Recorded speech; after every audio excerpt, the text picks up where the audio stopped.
Voilà, bienvenue dans cette nouvelle vidéo. J'espère que vous allez bien, que vous passez un bon week-end.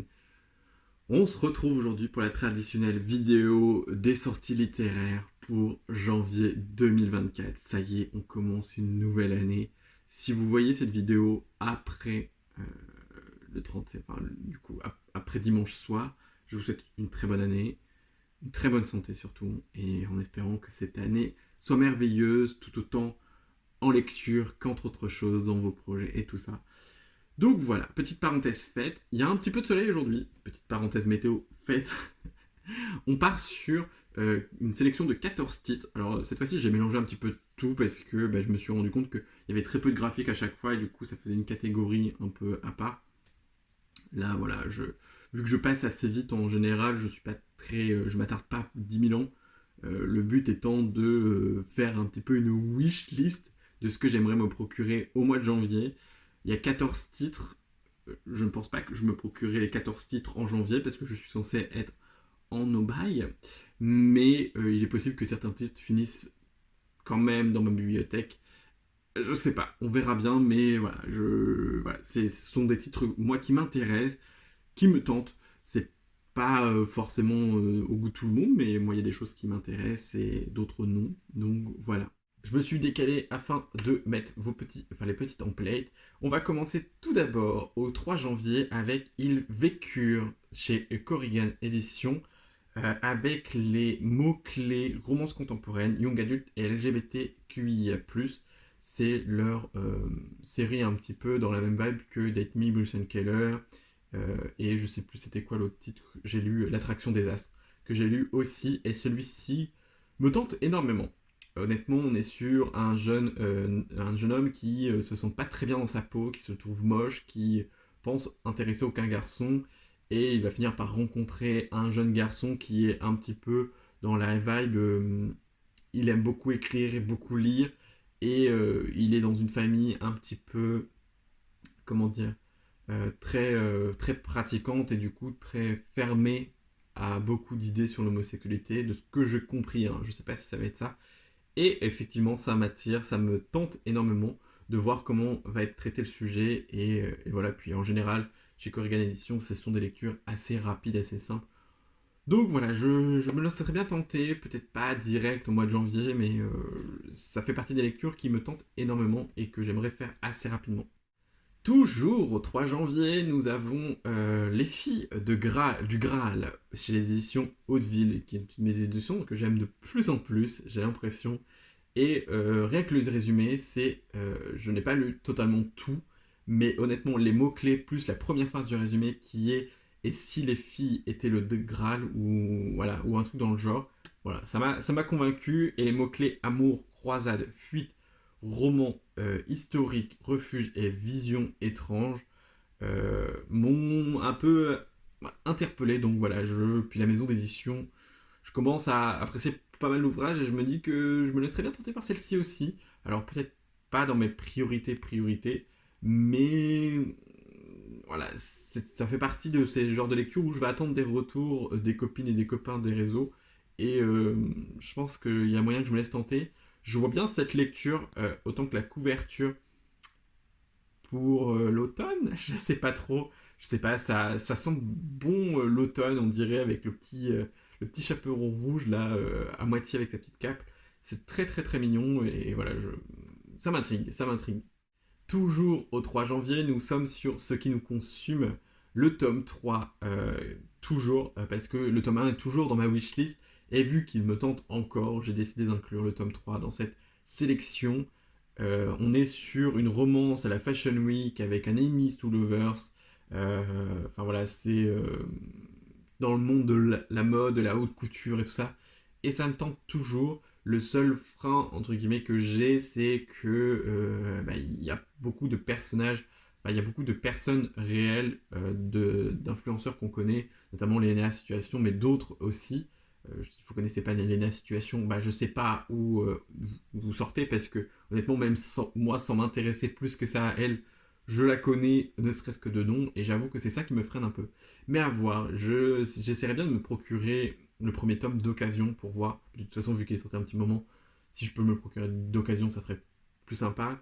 Mais j'aimerais bien, voilà. Et puis je sens que c'est le bon moment, entre guillemets, pour le sortir, sachant que ça va être une saga en 4 tomes. Là, on est arrivé au tome 3. Je me dis que si j'arrive à rattraper le wagon avant que le tome 4 sorte, c'est plutôt pas mal, mais je sais pas. Et puis ça se trouve, ça va pas du tout me plaire, mais vu qu'il y a quand même certains mots-clés qui sont quand même bien dans mes goûts, donc je sais pas, à voir. Pour le 3 janvier, nous avons un petit roman jeunesse des maisons d'édition Rouergue, Comment devenir un château fort. En fait, la couverture comme ça m'a un petit peu interloqué. Bon, après, voilà, c'est violet, orange, et ça m'a titillé. Et j'ai lu le résumé. Alors, c'est un jeunesse, c'est de moins de 200 pages. Et on est sur, en gros, un personnage enfin, une famille qui va se retrouver sans la maman qui part faire un voyage. Et on est sur ce côté de la masculinité, des choses qui va se passer. Et je sais pas, ça m'a intrigué. Le résumé m'a intrigué et j'avoue que ça m'intrigue pas mal le fait qu'on parle un petit peu de savoir comment on va gérer tout ça. La maman avait l'air d'avoir une place hyper importante dans la gestion de la famille et du coup là le papa se retrouve avec ses deux fils et on a toute cette masculinité, tout ce rapport à ça et ça m'intrigue. Ça m'intrigue et je sais pas comment ça va être amené. Alors ça fait pareil, ça fait peut-être partie des livres que je vais avoir envie d'avoir un retour avant de l'acheter, mais je sais pas, je sens vous savez, je sens que ça m'appelle. Alors après, pas dans l'immédiat, pas comme le premier roman que je vous ai présenté, mais je sais pas. Il fait partie de ma wishlist et on verra bien, mais je pense que honnêtement, il y a des chances que je me laisse tenter un jour ou l'autre. Passons au 4 janvier, enfin avec le tome 11 de Frieren, qui est un manga d'aventure, de voyage, de nostalgie, de fantaisie, de magie, avec des petits démons et des petites bastons, et c'est trop cool. C'est une saga de manga que j'aime énormément. Moi, je suis arrivé au tome 6 ou 7, donc j'ai encore un petit peu de marge, mais j'avoue que j'aimerais bien, entre guillemets, rattraper mon retard pour acheter les tomes à sa sortie, mais voilà, en fait, j'aime tellement cette saga que voilà, j'aime bien en garder un peu et en lire de temps en temps. Donc voilà, normalement en janvier, pareil, j'essaierai d'en racheter. Normalement, d'ici fin 2024, je devrais être à jour sur la saga. Passons direct au 10 janvier avec La Princesse et le Croque-Monsieur, qui est un roman graphique euh, de chez Hachette, il me semble, si je dis pas de bêtises. C'est une romance fantasy avec de la romance FF. Voilà. Le résumé m'a intrigué plus ou moins. J'aime beaucoup la couverture, je trouve ça assez joli et j'avoue que le côté romance FF qu'on voit pas très souvent euh, m'intrigue aussi, mais voilà, ça fait partie des titres où voilà, je suis pas pressé, mais il m'intéresse, mais je suis pas hyper pressé. Mais j'avoue que quand même la couverture est jolie, le résumé est sympa et le sujet traité a l'air d'être. On est sur la romance un peu historique, mais version fantasy, avec une romance FF au milieu. Voilà, ça a l'air un peu drôle et décalé. Donc hâte de voir ce que ça donne. Toujours le 10 janvier et on reste dans le graphique avec un manga au creux de nos mains. Alors là vous avez la couverture d'origine, mais logiquement apparemment ça se rapproche. C'est un petit manga, j'ai l'impression one shot, mais un manga un peu dans la même vibe que Minuscule, la saga Minuscule, avec de la bonne vibe. Là c'est un peu une histoire sur le bonheur, sur être heureux et tout ça. Et j'avoue, la petite couverture m'a bien plu. Je trouve que les dessins sont assez mignons. Donc à voir ce que ça donne. Je sais pas si je me le procurerai assez rapidement, mais j'avoue que il m'intrigue pas mal quand même. Nous passons au 11 janvier avec God Killer chez la maison de Saxus. En vrai, c'est la couverture qui m'a très zappé, je la trouve sublime. Et bon, de Saxus, on sait qu'ils font de très jolies couvertures, mais des fois, je suis pas plus fan que ça. Moi, ce qui me freine avec De Saxus, c'est tout ce qui est niveau traduction, parce que parfois, c'est un peu limite. Et le prix de leurs ouvrages, des fois, sont un peu limite pour le contenu. Donc là, on est sur un tome 1, avec de la fantaisie, des dieux, de la vengeance, de la guerre, de l'aventure et de la mythologie. Donc rien que ce dernier truc, mythologie, bah, ça m'intrigue. La couverture, j'aime énormément. Donc évidemment, je pense pas parce que je pense qu'ils doivent faire une édition collector. sans doute sublime, mais j'avoue que si c'est un tome 1 et que je me laisse tenter, bah ça sera surtout pour la couverture. Vraiment. Et ce mot mythologie, voilà, je sais pas, on va bien voir. Le résumé avait l'air sympa, mais j'ai pas tout lu parce que bah, on sait que chez De Saxus, ils sont assez forts pour spoiler une grosse partie du bouquin dans leur résumé. Donc j'avoue que je préfère me laisser aller et je pense que bah. Et puis lui, il appelle, c'est l'hiver, on sent le petit cerf là, je sais pas, je sais pas, dites-moi, mais si je suis le seul à la trouver sublime, mais je sais pas, je la trouve hyper captivante. Et alors j'adore les cerfs, comme j'adore les flamants roses, c'est peut-être ça aussi qui fait, mais j'avoue, voilà, ça fait partie de ma wishlist. Toujours au 11 janvier, on est sur une sortie, enfin une double sortie. En fait, le tome 1 sort en version poche Carry On de Rimbaud Rowell aux éditions Pocket PKJ. Et nous avons le tome 2 qui sort en grand format, Wayward Zone. Alors, ce qui m'a donné envie, déjà, le premier tome, j'avais envie de le lire, mais j'avoue que là, Pénélope de la chaîne Plop, on a beaucoup reparlé pendant ses vlogmas, et j'avoue que ça m'a encore un peu plus intrigué. Et elle le lisait, enfin l'écoutait en VO. Donc là, on est sur la magie, du vampire, des magiciens, de l'homosexualité, de l'amitié et de la fantaisie. Un bon combo, même si je lis très peu d'histoires avec des vampires, mais j'avoue que là, ça me tente, ça me tente, ça me tente, je sais pas, donc voilà, je sais pas si je me laisserai tenter sur la version poche, je sais pas, peut-être qu'il doit être dispo en médiathèque, peut-être que j'essaierai d'emprunter le tome 1 en médiathèque, peut-être pas de suite, mais j'avoue que Pénélope a remonté l'envie de découvrir ce titre, et je me doute qu'elle va me dire qu'il faut que je découvre, donc donc voilà.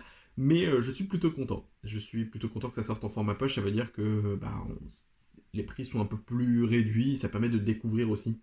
Le 17 janvier, j'ai décidé d'inclure ce tome 3, Ces prières que je fais dans le noir. C'est une histoire tirée de la nuit où les étoiles se sont éteintes. Avec. Alors j'ai remis les mots-clés du tome 1. J'ai pas mis les mots-clés du tome 3. C'est un tome 1 que je veux lire depuis un petit moment.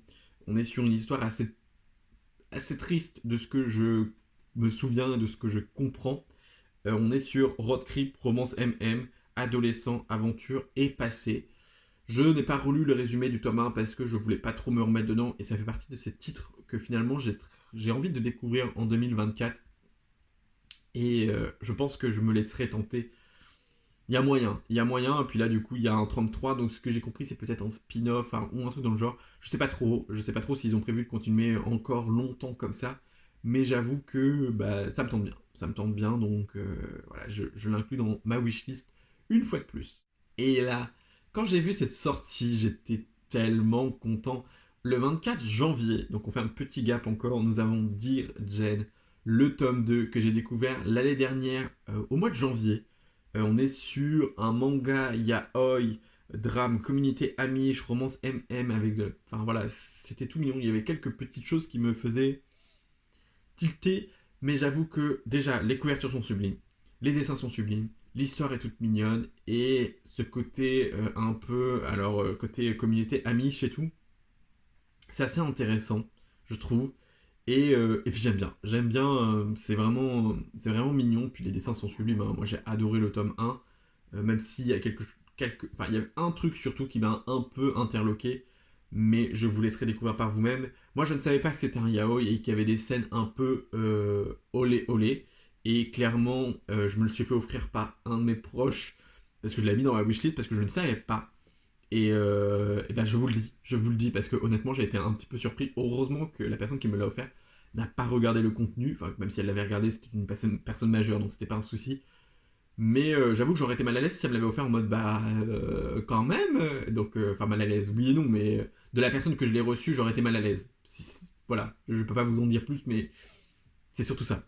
Mais en tout cas, j'ai très envie et je pense honnêtement que bah, vu que je suis en potentiel no-buy en janvier, il y a moyen que je me le prenne en février, parce que si vous savez pas, février c'est le mois où je m'autorise à acheter un max de livres, parce que bah, c'est le mois de mon anniversaire, donc je m'autorise pas mal d'achats, parce que voilà, je veux me faire plaisir, je veux me gâter, et quoi de mieux que de s'acheter des livres pour se gâter.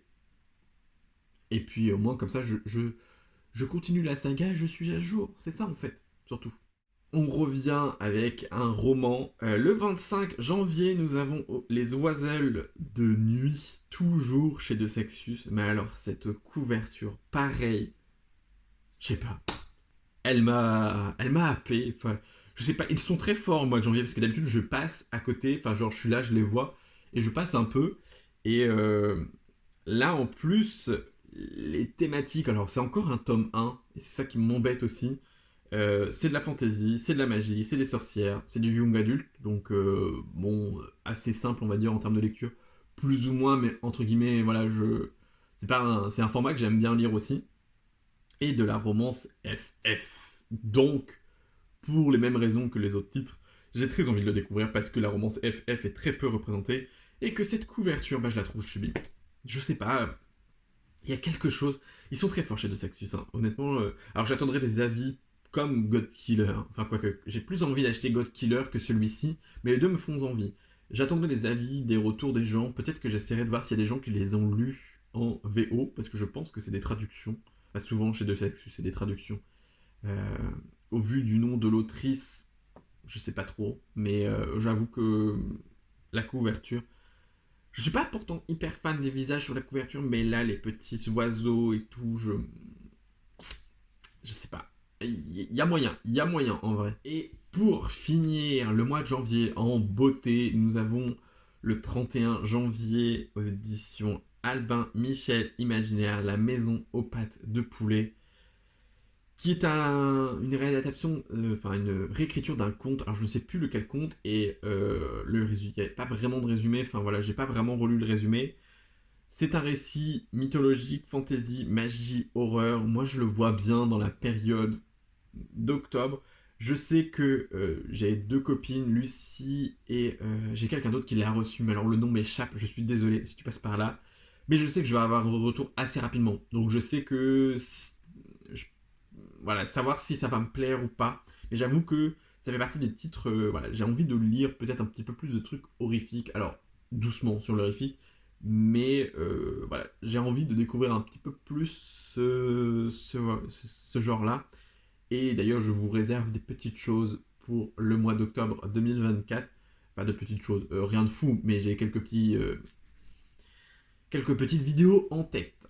Et voilà, c'en est tout pour ces sorties littéraires du mois de janvier 2024. Et c'est déjà pas mal. Quand on aura acheté tout ça, on pourra manger des pâtes. Et encore, pas toujours, parce que les pâtes, ça coûte cher. Donc on pourra manger des cailloux. Les cailloux, ça coûte cher, mais on peut en trouver dans la rue. Moi, je pourrais manger du sable parce que j'habite au bord de mer. J'espère que dans cette sélection, il y a quelques titres qui vous font envie. Dites-moi lesquels en commentaire. Dites-moi si je suis passé à côté de certains titres. Voilà, parce que moi, je regarde souvent les couvertures. Et c'est vrai que si les couvertures ne m'appellent pas forcément dans le sens où elles me plaisent pas énormément, des fois, je passe à côté de livres. Et j'aimerais aussi, en 2024, apprendre à dépasser un peu ce préjugé de la couverture et plutôt des fois découvrir des couvertures qui me plaisent pas, mais que le contenant peut être super chouette. Donc voilà, je vous dis à très bientôt en espérant que cette vidéo vous ait plu comme d'habitude. Prenez soin de vous. Bye.